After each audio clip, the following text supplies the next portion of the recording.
I was nothing but a burden. That night, I ended up at an old bus stop. The rain seeped through my clothes, and my arm throbbed with pain. I wanted to hate them, but mostly, I felt empty. I cried until I fell asleep sitting up, clutching my small bag, shivering in the dark.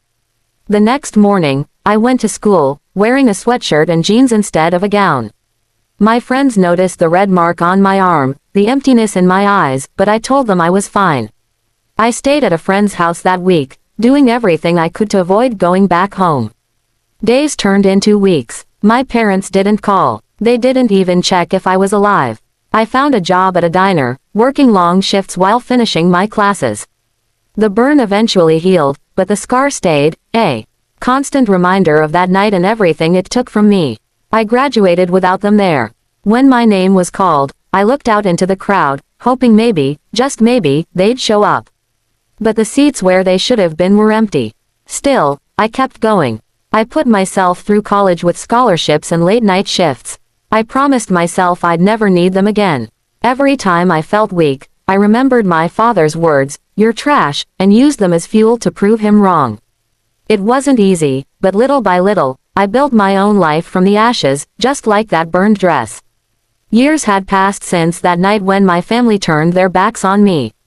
The memory of standing in the rain, watching my dream burn into ashes, used to haunt me, but now it only reminded me of how far I had come.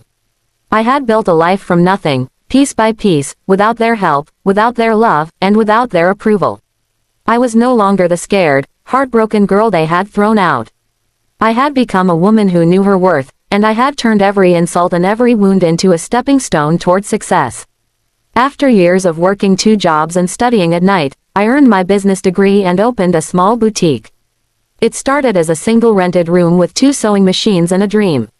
I poured every ounce of effort and creativity into it, designing clothes that told stories, stories of strength, pain, and rebirth.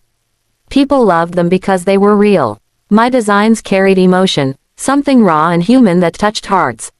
Slowly, the boutique became a brand, and the brand became a company. I hired staff, expanded locations, and soon found myself being interviewed on TV as a self-made entrepreneur. The same girl once called trash was now running a successful fashion house, her name on the lips of people who once would have ignored her. Then one morning, I received an email from a real estate agency. The old neighborhood was being developed, and our former family house was listed for sale. Out of curiosity, I decided to visit. The memories rushed back the moment I turned onto the familiar street, the cracked sidewalk, the maple tree I used to climb, the porch where I once cried as a teen.